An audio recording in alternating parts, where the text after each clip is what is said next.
네, 41번 살펴보도록 하겠습니다. 주거복지센터, 그 다음에 영구임대주택 1순위, 그러니까 주거복지 서비스 중에 이제 임대주택 중에 영구임대주택 1순위 신청 자격을 묻고 있습니다. 그래서 여기에 우선 공급자를 포함을 한다라고 표현을 하고 있고요. 그래서 이 내용을 봤을 때 그 대상자가 누구냐라고 한다면 네, 도시근로자 월평균 소득 100%이 아니고요. 70%입니다. 70%인데 반정은 있습니다. 1인 가구면 90%고요. 2인 가구면 80%고요. 그 이상이면 70%입니다. 기본적으로 70% 이렇게 이제 표기가 되고 있고요. 그래서 기억은 아니고요. 그 다음에 영구임대주택이기 때문에 네, 생계 및 의료급여 수급자 맞고요. 그 다음에 필공분 위안부 피해자 해당됩니다. 그리고 귀환 등급호까지 포함이 됩니다. 청약저주가입자는 아니고요. 제외되고요. 1순위가 우선 궁금해요. 제외되었습니다. 네, 그래서 니은, 디귿, 미음 이렇게 들어가겠습니다. 4번이 되겠습니다. 네, 주거복지 서비스 정보를 받을 수 있는 소득분위의 가구로 옳은 것은 이렇게 있습니다. 이거는 총론에 있습니다. 총론에 2장인가요? 용어들 쭉 있는 데 있죠. 용어가 굉장히 많은 데가 있습니다. 그 용어의 하나라고 들어있습니다. 소득분위에 관련된 부분에 있을 거고요. 자가 구입 능력이 취약한 계층. 소득분위를 10분위로 나눴을 때, 10개의 그룹으로 나눴을 때 자가 구입 능력이 취약한 계층은 네, 3, 4분위입니다. 소득 3, 4분위에 해당합니다. 그래서 요거는 이제 이렇게 구분을 하고 있기 때문에 여러분들이 기억을 꼭 해주시면 좋겠습니다.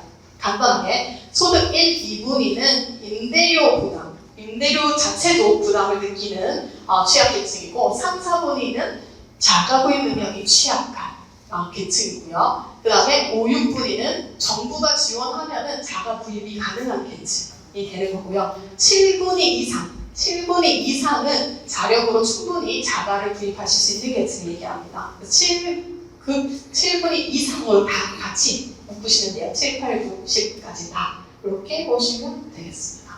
그래서 답은 2번입니다. 그 다음에 주거복지 서비스 평가에 관련된 부분에서 옳지 않은 것을 보겠다라고 한다면 주거 서비스를 평가할 때에는 서비스를 평가하는 것은 꼭 무조건 법령에 의거해서 실시하는 것은 아닙니다. 네 가지는 맞는 부분이고요. 양쪽만 하는 게 아니라 지적평가를 실시를 하고요. 그 다음에 이제 자원에 대한 어떻게 제공하고 이런 계획 같은 부분에서 문제가 없는지 이런 것들은 다 맞습니다. 그래서 4번 네, 법령에 의거하지 않는다라는 거 거기서 부르시면 되겠고요. 그 다음에 요거 조금 헷갈리실 수 있겠습니다. 이제 의사소통 기법이 또 나와요. 상담이 필요하기 때문에 이런 부분도 나오게 되는데요. 피험자가 이렇게 얘기했습니다. 집값이 너무 올라서 힘든데 지금 자연산업 능력이 없나 봐요 하고 이렇게 지쳐있는 상태입니다. 응답을 했더니 주거복지사가 집값이 너무 올라서 당황스럽고 어떻게 해야 할지 막막할 만도 하네요 라고 해서 앞에서 얘기했던 부분을 그대로 정리하면서 뭐라고 하고 있냐면 막막할 만도 하네요, 그럴 수 있다, 합당하다 라고 후가를 하고 있습니다. 그 다음에 다른 사람은 집도 잘 사는데 선생님은 그렇지 않으니 능력이 없다고 느끼실 수도 있겠네요 라고 해서 그 생각을 하시는 게 타당하다, 합당하다, 그럴 수 있다 라는 것들을 계속 뒷문장에서 하나씩 막막할 만도 하네요, 능력이 없다고 느끼실 수도 있겠네요 라고 이런 표현을 하고 있습니다. 그래서 타당화입니다. 이게 반영이랑 헷갈릴 수 있는데 반영은 그들의 요약 정리, 여기서 그럴 수 있겠네요 라고 끝나는 게 아니라 제가 간단하게 한다면 이런 말을 했을 때 집값이 너무 올라서 막막하시군요. 다른 사람이 집도 다른 사람과 비교했을 때 선생님은 능력이 없다고 선생님이 다른 사람과 비교했을 때 능력이 없다고 생각이 되시나 봐요. 그냥 이 정도. 그럴 수 있겠네요 라고 하겠는데 그 사실 자체를 그냥 그 요약정리라고 해야 될까요? 그렇게 생각을 해주시면 좋겠습니다. 약간 완벽하게 딱 나오기가 좀 애매한데 그래서 구분을 하자면 그런 정도의 차이가 있겠습니다. 네.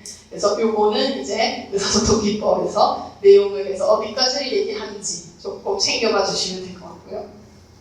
그래서 이게 키포인트입니다. 지지, 그럴 수 있다, 그렇게 생각하는 게 그럴 수 있다 라고 하는 것, 거기에 초점을 두는 게 타당합니다.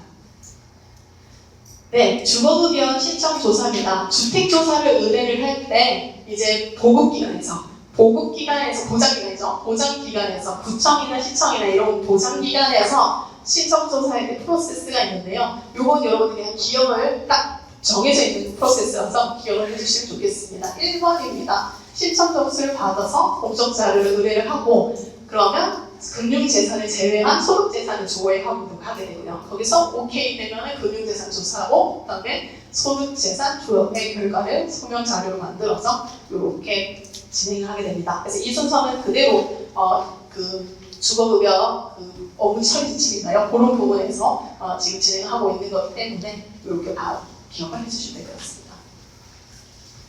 네, 그 다음에 2차 데이터베이스는 뭐냐 하면은 지금 혼자만 듣고 좀 길게 돼 있죠. 1차 조사 앞에 있는 건 다 1차 조사고요. 뒤에 주택 상태 및 주택 관리는 주거 실태 조사의 결과 중에 주택 상태 및 주택 관리는 포함된 거기 때문에 1차 조사를 가공했다라고 표현을 합니다. 그래서 여기에 답은 1번이 되겠습니다. 네, 그 다음에는 이제 내용 분석, 텍스트 마이닝이라고 하는 게 있는데요. 한마디로 이제 말로 이 내용을 이제 뭐 단어나 아니면 뒤에 여기 보듯이 이미지나 이런 여러 가지가 해설이 적혀 있는데요. 그런 것들을 이제 데이터화 시킨다고 보시면 됩니다. 평계 데이터화를 시키는 게 텍스트 마이닝이라고 볼 수가 있겠는데, 이런 것들은 내용 분석을 하는 거기 때문에 현재 현상 그 획단적인 조사가 아니고요. 과거부터 지금까지 어떻게 변화했는지 이런 것들을 볼 수 있는 거기 때문에 종단 조사가 적합하다고 얘기를 할 수가 있겠고요. 그래서 단어 외에도 문장이라든지 생각이라든지 이미지라든지 다양한 것들이 포함될 수 있겠습니다. 그래서 1번도 잘못됐고요. 그리고 3번은 네 맞습니다. 대규모의 문서를 조사해서 그 해당 부분에서 필요한 부분을 추출할 때 활용이 될 수가 있겠고요. 그리고 이거는 내용을 말 그대로 분석하는 거기 때문에 양적인 조사가 아니라 질적 조사에 포함이 됩니다. 네, 그리고 분석할 수 있으니까 지금 텍스트 마이닝이라고 제가 사용을 하고 있겠죠. 그래서 5번도 잘못됐습니다. 네, 그래서 3번이 되겠고요. 네, 데이터베이스에 대해서 이제 얘기를 할 때 종류가 3가지가 있습니다. 3가지가 있는데 그 3가지를 제대로 알고 계신지에 대한 내용입니다. 쭉 보면 앞에 내용 빼고 뒤로 갈게요. 사용자가 필요로 하는 형태로 가공할 수 있는, 가공을 한 게 아니라 가공할 수 있는 자료는 마이크로 데이터입니다. 가공을 했다면 매크로가 매크로 데이터가 되어 있죠. 그래서 가공할 수 있기 때문에 지금 마이크로가 되고요. 밑에는 바로 가공됐다고 했네요. 그럼 얘는 마이크로가 아니라 매크로가 되는 거고. 그리고 통계 원시 자료, 사용자가 다양한 요구를 부응할 수 있다. 다양하게 통계를 분석할 수 있다. 마이크로가 되겠습니다. 마이크로 데이터가 되겠고요. 해당 조사의 전반적인 결과를 파악하는 데에는 매크로 데이터가 유용하다라고 볼 때, 네, 맞습니다. 4번 맞고요. 5번 통계표 그래프, 결국 가공된 자료입니다. 가공된 자료이기 때문에 마이크로가 아니라 5번은 매크로 데이터가 됩니다. 그래서 답은 4번이 되겠습니다.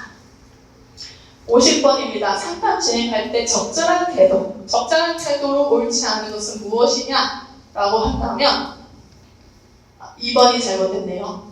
네, 상담을 받으러 온 내담자가 계속 생각을 정리하고 자기 탐색을 진행하고 있는데 거기에서 계속 개방적인 질문이 아니라 폐쇄형이 제한된 부분에서 이제 문제를 준다면 사고가 계속 경직되겠죠. 경직되고 폐쇄적 말 그대로 탐색이 제대로 되지 않을 수 있습니다. 그래서 폐쇄형 질문은 피해야 됩니다. 그래서 답이 2번이 되겠고요. 나머지는 그냥 좀 읽어보시면 될 것 같고요. 51번 같은 경우 조사 자료를 취득해서 활용을 할 때 설명을 옳지 않은 것은 무엇이냐 라고 한다면 주거 실태 조사는 제공하고 있습니다. 네, 주거 실태 조사에서는 우리가 표 그래프 볼 수 있죠. 우리 문제도 있어요. 그래서 그런 그래프들이 다 제공되고 있기 때문에 그래프도 있고 그다음에 일반 그냥 표, 통계표도 있고요. 그런 것들을 다 제공하고 있기 때문에 이 1번은 잘못됐습니다. 1번이 잘못됐고요. 네, 여기도 그 밑에 데이터 형식으로 받을 수 있다. 마이크로 형식으로 받을 수 있다는 얘기거든요. 결국은 네, 그렇게 보시면 되겠고요. 가중치 네, 할 수 있고요. 네, 이거는 주거실태 조사는 확률 표집법에 의해서 표집이 되어 있다고 보고서 앞에 정의가 되어 있습니다. 그래서 여러분들 어디지? 총론이 아니라 실무 책에 보시면은 요 부분 그대로 나와 있어요. 그래서 보시면 될 것 같고. 그래서 1번이 잘못됐습니다. 네, 공동생활 중재와 지원 기술에 대한 설명을 옳지 않은 것을 라고 한다면 옳지 않은 거 4번이 되겠네요. 관리 규약을 어겼다면은 공식적으로 얘기하는 게 맞겠죠. 비공식적으로 하는 거는 여기서 해당되지 않습니다. 공동생활에서 중재를 하는 거기 때문에 네, 다른 사람과 공개적으로 해서 공식적으로 해결하는 것이 맞습니다. 그래서 4번이 잘못됐다라고 보시면 되겠습니다. 그 다음에 마이온 포털에서 제공하는 정보의 내용으로 짝지은 것. 자, 마이온 포털에서 지금 있는 거는 여기서 보면 여러 가지를 제공하는데요. 여기 지금 나와 있는 거에서 보자면 우선 임대주택에 대해서 정보를 제공을 하고요. 그 다음에 주거급여에 대해서 정보를 제공하고 그 다음에 주택금융에 대해서 얘기를 하고 있습니다. 그래서 그게 지금 다 있는 거는 3번이네요. 3번에 주거급여, 주택금융 이 두 가지. 나머지는 주거급여는 있지만 단독주택관리는 따로 없고요. 네, 주택시세나 공동주택관리도 따로 그런 되어 있지 않습니다. 3번이 되겠습니다. 시간 날 한번 홈페이지 들어가서 한번 또 보시면 좋겠어요. 거기에 이제 관련 정책들도 다 지금 현재 운영되는 게 나와 있기 때문에 그런 것들이 조금 도움이 되실 것 같습니다. 근데 우선은 이론적인 부분을 보시고 그리고 나서 이제 현장에 이제 적용할 수 있는 실무적인 부분을 거기 이제 매년 바뀌고 있는 거니까요. 그거를 그 뒤에 보시는 것이 나을 것 같아요. 이론부터 정의부터 정확하게 다 체크를 하시고 그다음 적용하실 수 있으면 좋겠습니다. 네, 55번입니다. 상호 배타성. 아까 얘기했었죠. 의미가 중복되거나 겹치면 안 된다. 중요하게 얘기했었습니다. 그 부분이 지금 딱 있습니다. 나머지는 정확하게 구분이 됩니다. 네, 자가, 공동주택, 단독주택 되는데, 네, 애매하죠. 지금 소득이 뭐 100만 원이거나 200만 원인 사람은 지금 애매한 상황. 두 가지를 다 선택해도 되는 상황이 있습니다. 이런 식으로 되면은 안 된다. 상호 배타성이 고려되지 않았다라고 볼 수가 있겠습니다. 네, 그래서 5번이 잘못됐습니다.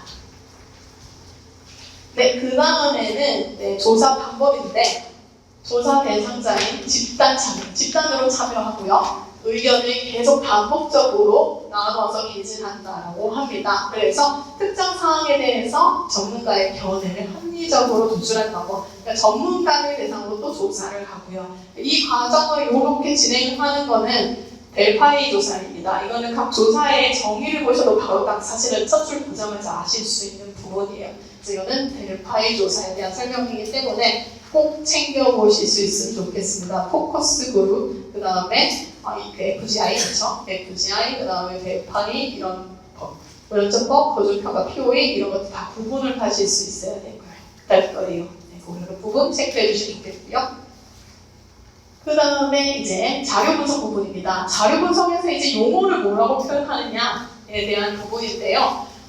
우선은 네, 국민을 대상으로 하고요. 국민을 대상으로 하고 있는데 그 각계라고 할까? 개개인의 가구를 하나의 가구를 사례라고 합니다. 사례라고 표현을 하고요. 그 다음에 이제 거주 지역, 주택 유형, 점유 형태라고 하는 거를 변수라고 얘기를 하고요. 그런데 그 뒤에 여러분들이 도시 지역, 거주 지역을 변수를 다시 아래 하위로 나눴으니까 이거를 우리가 속성, 레벨로 생각을 하실 수가 있는데 여기서 조금 달라진 게 뭐냐라고 한다면 1번, 2번은 딱 지정했어요.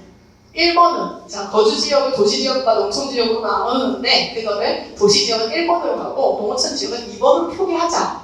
이렇게 딱 정한 겁니다. 통계를 할 때, 데이터를 정리를 할 때 코딩을 이렇게 정한 겁니다. 그래서 이런 거는 속성으로 하지 않고 변수값이라고 합니다. 변수의 번호, 숫자를 지정해줬죠. 값을 지정을 해줬기 때문에 변수값이라고 합니다. 그래서 값은 4번이 되겠습니다. 이렇게 보시면 되겠고요. 59번 중에 가계 동향조사에 관련되어 있습니다. 아까 우리 문제 하나 풀었어. 주거 수도 광들비 요런 게 이제 가계 동향조사에 있는 내용인데요. 요거 같은 경우는 주거에 초점을 두는 게 아니고요. 방금 제가 주거 수도 광열비, 주거만 있는 게 아니죠. 식비 이런 것도 있었습니다. 그래서 주거에 초점을 두는 게 아니라 그 가구에서 소비와 지출이 어떻게 일어나는지, 그러니까 소득은 어느 정도가 되고 지출은 어느 정도 되는지 거기에 초점을 맞췄다고 보시면 되겠습니다. 그래서 1번이 잘못됐고요. 나머지 읽어보시면 되겠습니다. 네, 61번입니다. 네, 무장의 공단에 대해서 배워왔네요. 베리어 프리 디자인이면 노인이나 장애인이 되겠죠. 그래서 노인, 여기서는 노인증이 되겠습니다. 노인값. 63번, 네, 이제 결과값을 또 해석을 하게 되는데요. 결과값을 봤을 때 이런 표를 우선 본다라고 한다면 저는 이거를 먼저 보는 걸 추천합니다. 유의확률. 유의확률이 여기 이렇게 뒤에 이 스탑값, 별이 있는 것이 결국은 차이가 있다, 유의하다라고 얘기를 한 거기 때문에 유의가 안 되는 걸 먼저 제거를 하는 거죠. 지금 현재 보면 위치와 관련된 부분, 남녀 성별에 따라서 위치, 주택 특성의 중요도 중에 위치는 차이가 없다, 남녀가 차이가 없다라는 결과가 나와 있습니다. 그거는 그 차이가 있다고 할 때는 제거하면 되겠죠. 그래서 우선은 그 부분을 보면 위치였죠? 차이가 없었습니다. 4번 걸을 수 있는 거고요. 요 위치, 이것도 차이 없었죠? 2번. 그럼 한 번에 2번과 4번을 걸을 수 있습니다. 그래서 유의한지 아닌지를 먼저 보시면 되겠고요. 2번, 4번은 날리고요. 그러면 우선 이제 자연 환경을 보게 되겠죠? 남성이 여성보다 자연 환경을 더 중요하게 본다. 자연 환경. 여성이 점수가 높죠? 3.9입니다. 아닙니다. 그래서 1번은 아닌 걸 확인할 수가 있겠고요. 학군 보겠습니다. 여성이 학군을 더 중요하게 본대요. 학군. 그렇네요. 여성의 점수가 높네요. 학군 부분에. 그래서 학군 부분 3번 부분 제가 풀었거든요. 3번 부분이 답이 되겠습니다. 주택가격은 아까 유의미한 차이가 있었죠? 차이가 없는 거, 별표, 스탑값이 없는 거는 4번만 없었습니다.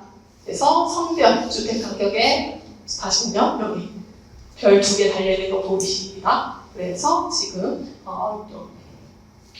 유의하게 나왔기 때문에 맞는 것은 3번이 되겠습니다. 네, 그 다음에는 등간 척도입니다. 우리가 명목 척도, 그 다음에 이제 순서 척도, 등간 척도, 비율 척도가 있었는데 그 중에 등간 척도에 대해서 물어보고 있습니다.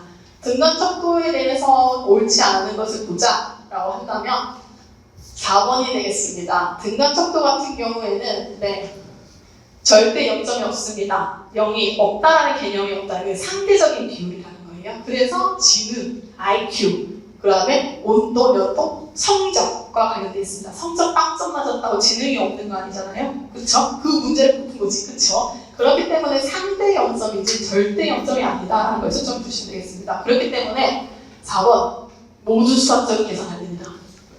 절대 0이 아니기 때문에 수학적인 계산을 할 수 있지만 모든 걸 할 수는 없다. 이렇게 봐주시면 되겠습니다. 네, 65번입니다. 주거 환경 조사에 대한 설명 중 가장 적절한 것이 무엇이냐라고 얘기를 하고 있는데요. 가장 적절한 것.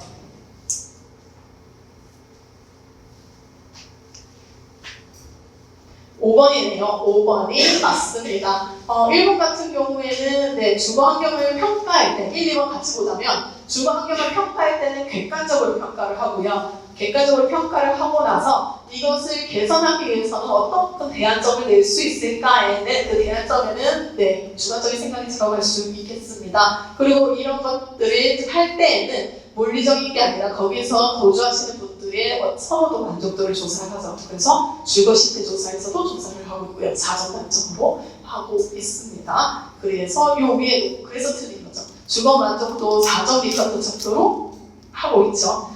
만족한다 아니면 만족하지 않는다 이런 식으로 해서 나눠서 하고 있습니다. 그래서 포함을 시키고 있습니다.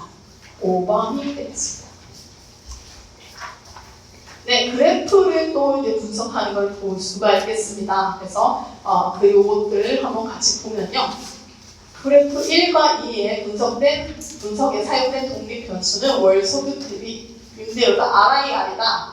앞에 제목을 보면 되겠죠. 자, 원인과 결과였습니다. 원인과 결과. 앞에가 원인이고 뒤가 결과겠죠. 독립 변수가 원인이었고요. 종속 변수가 결과였습니다.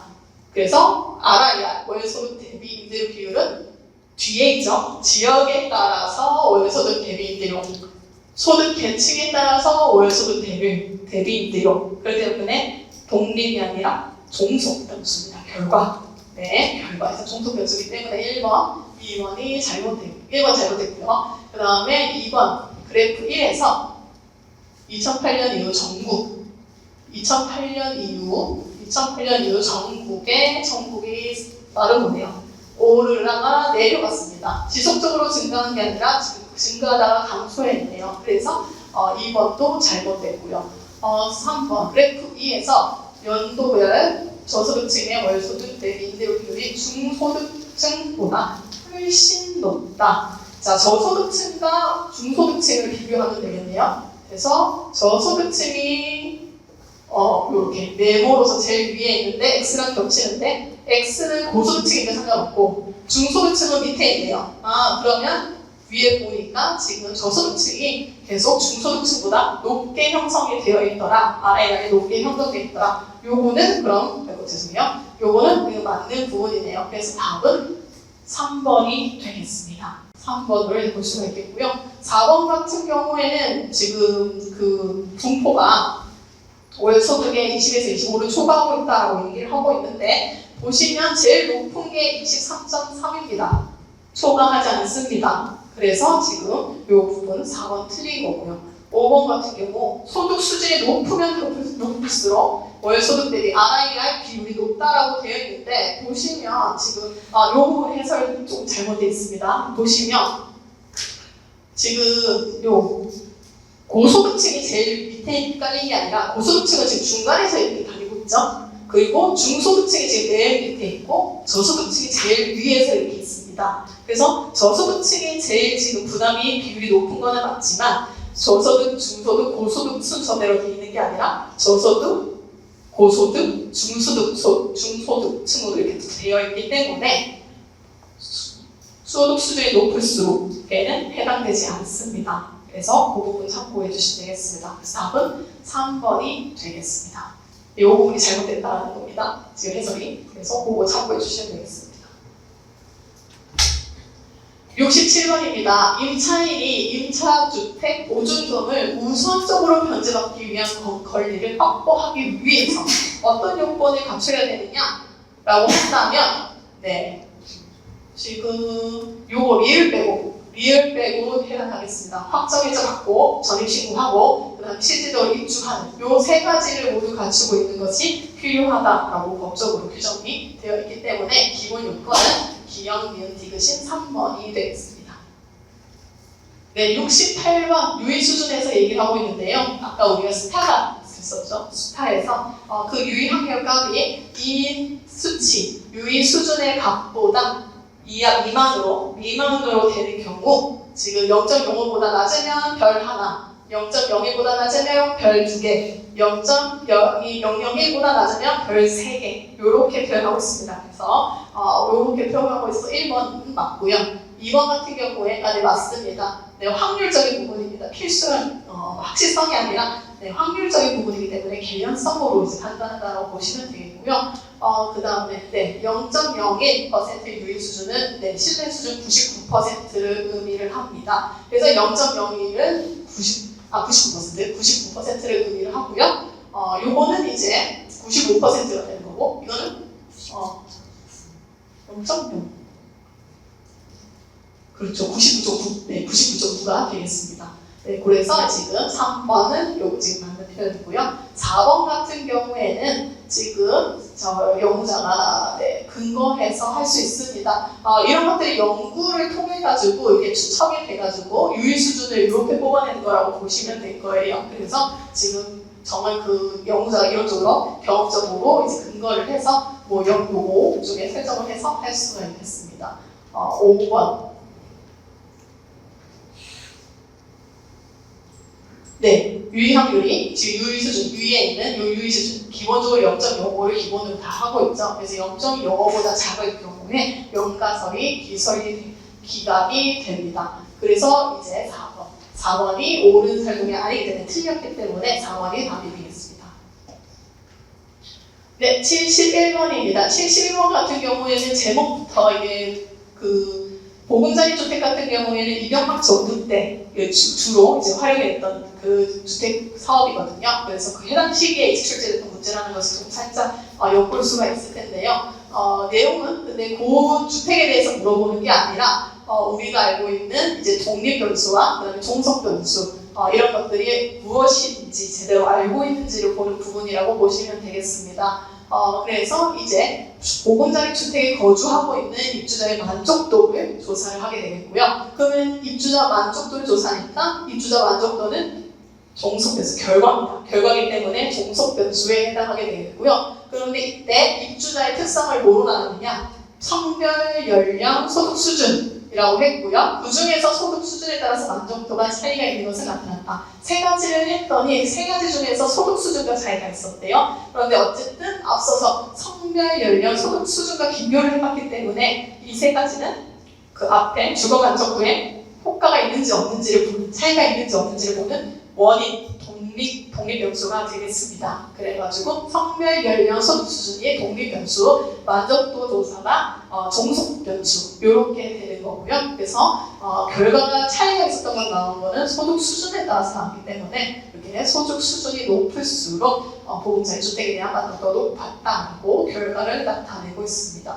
그럼 여기서 맞는 걸 보자라고 한다면 얘는 독립이 아니라 종속변수였고요. 외생변수는 느닷없이 등장했습니다. 외생변수 전혀 아니고요. 그리고 분석에 이게 바뀌었죠. 1번, 3번이 바뀌었죠. 독립변수가 소득 수준이고 종속변수가 입주자 만족도, 원인, 결과 이렇게 됩니다. 4번이 맞네요. 성별, 연령, 소득 수준 모두 독립변수가 되는 거고요. 입주자 특성, 매개변수가 아닙니다. 독립변수로 보시면 되겠습니다. 이번에는 상담 중에 내방 상담에 대해서 얘기했습니다. 직접 방문하는 거죠. 상담을 받는 내담자가 직접 상담실로 방문을 하는 것을 얘기를 합니다. 그래서 잘못된 걸 얘기하자라고 하면 직접 면대면으로 대면으로 상담을 하는 거기 때문에 전화로 상담하는 것보다는 비교적 조금 오랜 시간이 걸립니다. 그래서 3번이 잘못됐습니다. 다른 부분은 옳은 표현이라고 볼 수 있으니까 한번 쭉 보시면서 참고하시면 되겠고요. 아무래도 전화로 하는 것보다는 얼굴 보고 얘기하는 것이 길게 더 많은 깊은 대화를 나눌 수가 있겠죠. 그래서 3번이 잘못됐고요. 그 다음에 임대차 계약서. 표준 임대차 계약서라고 되어 있습니다. 왜냐하면 특약 같은 거 넣을 수 있잖아요. 그렇기 때문에 표준 임대차 계약서로 얘기하고 있는데 거기에서 포함되지 않는 것을 얘기하자면 요거 임대료 지불 능력에 대해서는 표준 계약서에는 없습니다. 표준 임대차 계약서에는 나머지 1번, 2번, 3번, 5번에 대한 내용은 있는데요. 4번에는 없다라는 거 기억해 주시면 좋겠습니다. 75번으로 가보도록 하겠습니다. 누수가 한 번 더 등장했습니다. 누수를 한번 보게 될 건데요. 누수에 대해서 보자. 기업, 철근, 콘크리트 공법으로 지어진 건물은 부식할 수 있죠. 앞에서 나왔던 부분 한 번 더 등장했고요. 동해의 원인이 될 수 있습니다. 이상 부분, 요거는 아까 봤듯이 이 누수 부분이 아니라 균열이죠. 갑자기 단어 생각났어요. 틀만 생각하고 균열입니다. 균열에 관련된 부분이고요. 앞에서 똑같은 부분 또 나왔습니다. 부동 침하에 직접적인 원인이 될 수 없다라고 앞서서 봤습니다. 같이. 그래서 지금 디귿리을 잘못된 걸로 확인할 수 있고요. 미음 같은 경우, 맞습니다. 누수 있는 부분에 이제 시멘트 함수를 다시 바르면 더 좋겠죠.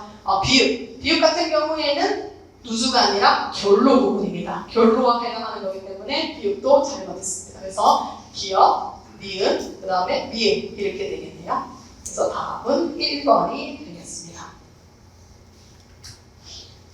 주택의 에너지 절약을 위한 단열 계획입니다. 단열을 계획할 때 어떤 것들이 옳으냐라고 한다면 아무래도 이중창이 좋겠죠. 그래서 1번은 아니고요. 2번은 맞습니다. 건물 옥상에 적용을 하면은 열 저항을 높일 수, 여름 특히 열 저항을 높일 수 있기 때문에 2번은 맞는 표현이고요. 그럼 답은 2번이고요. 우리가 보통 창문, 거실의 창문을 크게 하는 거는 북측이 아니라 남측이죠. 남측에서 그렇게 하고 있고요. 그리고 여름에 특히 태양열이 실내에 유입되는 걸 막아야 되니까 차양을 설치하는 게 좋겠죠. 그래서 차양을 설치하는 게 좋겠고요.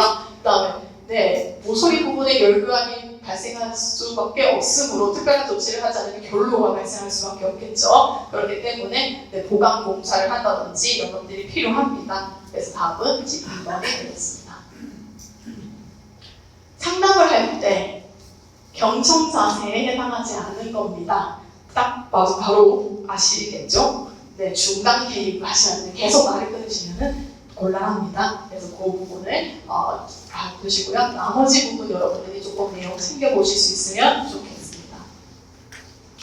네, 그 다음에 지역사회의 네트워크에 대한 내용입니다. 네트워크에 대한 내용인데 네트워크가 계속 중요하다라고 강조를 하고 있습니다. 근데 이때 단독단체, 하나의 단체만 네트워크 형성하는 게 아니죠. 민간, 공공, 그 다음에 기관들이 다 같이 협력을 해야지 네트워크가 제대로 형성될 수가 있겠죠. 그래서 1번이 잘못됐습니다. 1번이 답이겠습니다. 나머지도 왼쪽 한번 보시면 되겠습니다. 그래서 민간, 기관, 공공 이렇게 같이 구성된 네트워크를 얘기합니다. 81번입니다. 네. 주거복지사가 지금 이런 상황인데 어떻게 해야 되냐, 어떤 상담을 선택을 해야 되느냐 묻고 있습니다. 제일 첫 번째 줄 보시면 여러분들 아실 거예요. 요거 직접 봐야 되겠죠. 전화로 뭐 해결할 수 있는 거 아니고요. 직접 상태를 봐야 되기 때문에 네, 방문 상담이 되겠습니다. 담당자가 그 상담을 받는 내담자가 방문하는 내담 상담이 아니라 직접 상담자가 방문을 하는 그 해당 집에 대상자 집에 방문을 하는 방문 상담이 이루어져야 된다.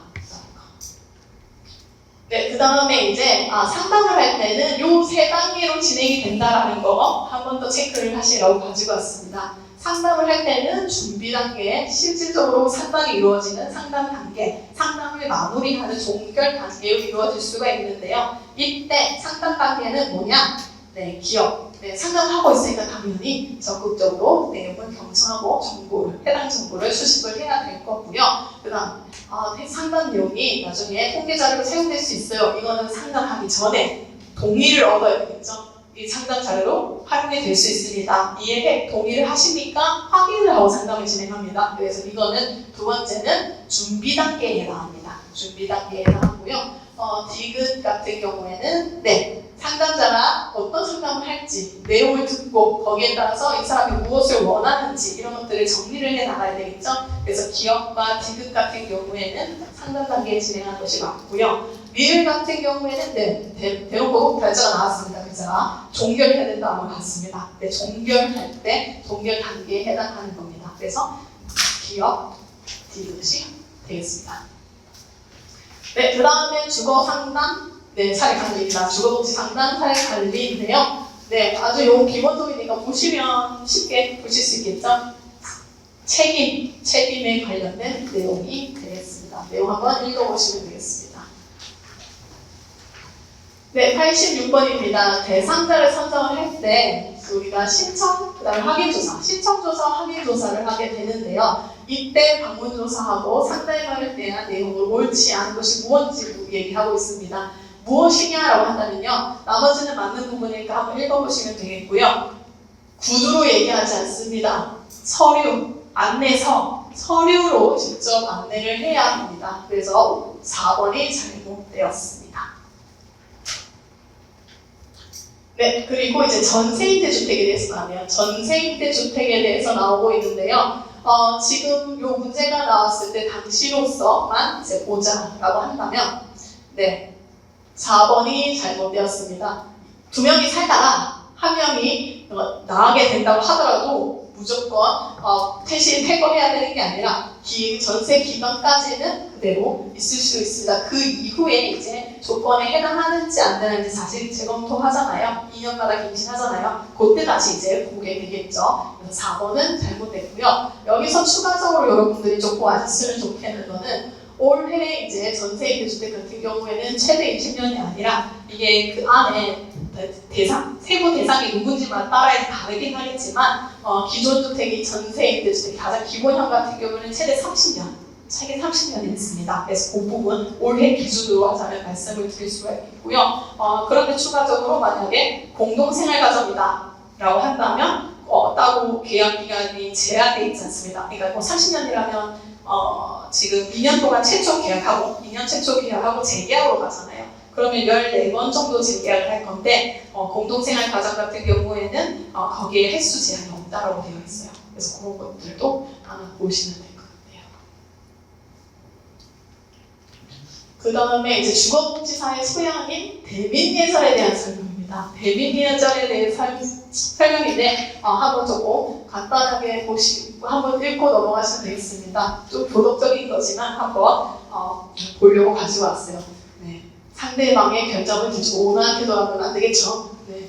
그리고 이제 그냥 듣는 역할을 하는 것은 이제 맞지가 않습니다. 그래서 이건 조금 윤리적으로 좀 쉽게 볼 수 있는 거니까 조금 간단하게 넘어가도록 하겠습니다. 네, 공공주택 주거 실태 조사를 할 때 조사를 하는 사항이 아닌 것을 봅니다. 어떤 거냐면요, 다른 거 지금 다 임차인 돼 있어가지고 그냥 뒤에만 보시면 문제 없는데? 라고 하실 수 있는데 대상 주택이 무엇인지를 앞에 봐야 돼요. 그래서 대상 주택을 보면은 다른 건 임대주택인데 하나가 임대주택이 아니에요. 공공분양주택이 있습니다. 공공분양주택에 거기에 실질적으로 임차인이 살고 있는지는 따로 조사하지 않습니다. 그래서 여기에 지금 해당되지 않는다. 3번은 해당되지 않는다. 라고 봐주시면 되겠습니다. 네, 그 다음에 92번. 네, 또 나왔습니다. 이거 굉장히 중요하기 때문이죠. 상호 배타적이어야 된다는 거 기본적으로 챙겨가시고요. 당연히 두 가지 내용이 들어가 있는 이중주문 하면은 머리가 헷갈리겠죠? 헷갈리니까 하면 안 되고요. 그리고 지금 당연히 그 상황에 따라서 응답자가 좀 쉽게 응답을 할 수 있게 순서를 재조정할 수가 있겠고요. 전문적인 내용, 어려운 내용, 어려운 단어, 용어 그런 것들을 피해야 된다고 앞에서도 봤었습니다. 그리고 문장을 가능한 짧게, 간단하게 하는 게 이해하기가 쉽겠죠. 그래서 5번이 잘못됐습니다. 네, 94번입니다. 주거복지 서비스 평가에 관련된 내용인데요. 평가에 관한 내용 중에서 지금 보자면 옳지 않은 거. 사후 관리를 할 때 면담을 하고 모니터링 한다면 양적 평가 지표로만 하는 게 아니라 질적 평가를 해야 되겠죠.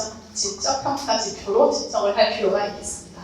3번이 그래서 잘못됐다는 거고요. 그 다음에 주택금, 비주택이 포함되지 않겠죠. 주택 등에는 비주택이 포함되지 않습니다. 비주택에 해당하는 것은 지금 현재 하나밖에 없습니다. B이 나왔습니다.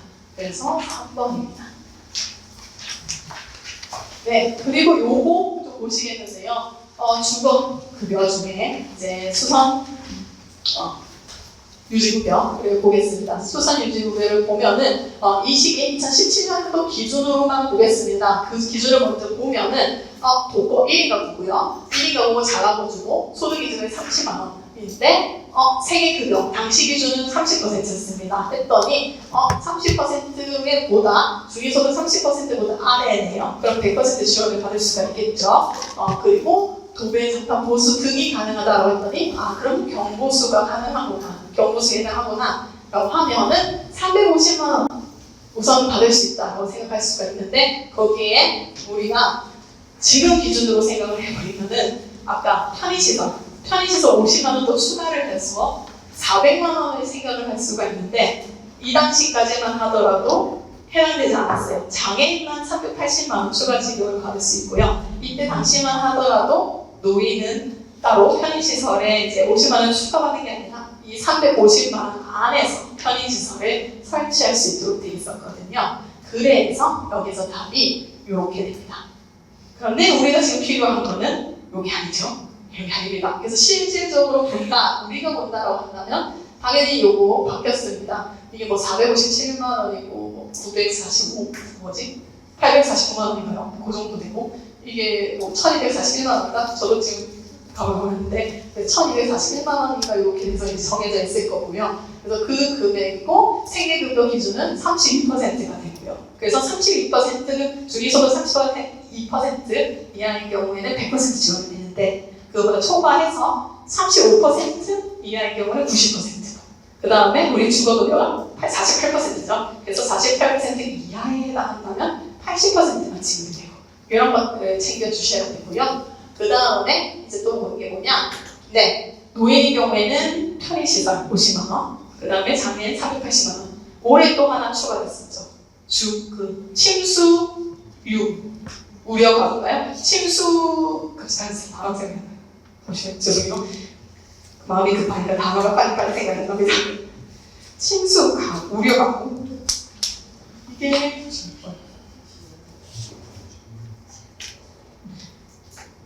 네, 맞네요. 침수 우려 가구입니다. 침수 우려 주택. 침수 우려 주택인 경우에는 올해부터 추가적으로 350만 원 정도에서 침수 방지 시설 같은 것들을 설치할 수 있게 됐습니다. 그게 올해 신설됐어요. 그렇기 때문에 그 부분 꼭 챙겨보시면 되겠습니다. 그래서 그거는 그럼 침수 우려 주택만 해당한다는 거, 그것도 꼭 생각을 해주시고요. 그래서 그 부분 기억하고 계시면 좋을 것 같습니다. 네. 97번 보도록 하겠습니다. 주거복지사 역할에 대한 설명으로 옳은 것을 이제 보면은요.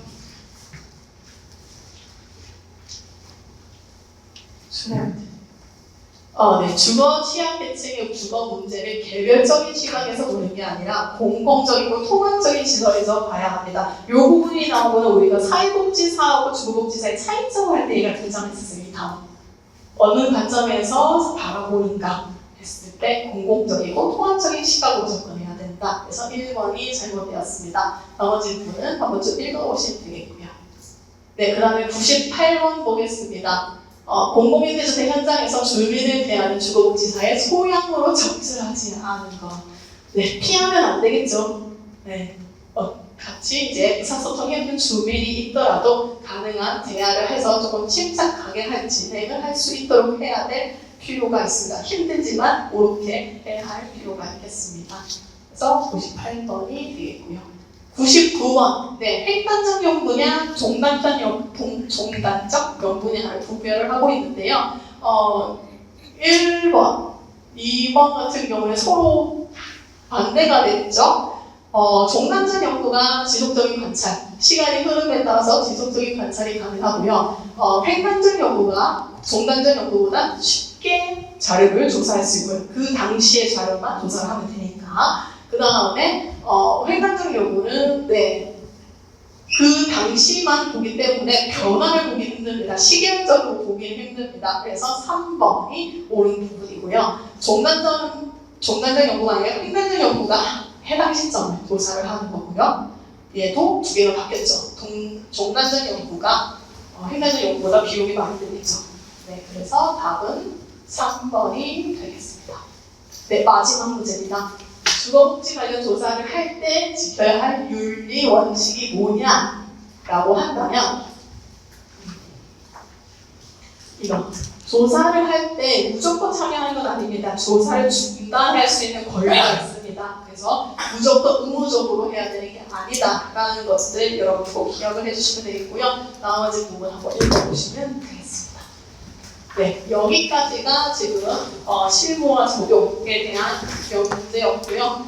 조금 시간 관계상 달려가지고 조금 급하게 해서 조금 죄송합니다. 그래서 다음에는 조금 문제수를 좀 조정해서 하든지 조금 해보겠습니다. 긴 시간 고생 많으셨고요. 시험 잘 쳐셔서 합격 잘 하셨으면 좋겠습니다. 네, 감사합니다.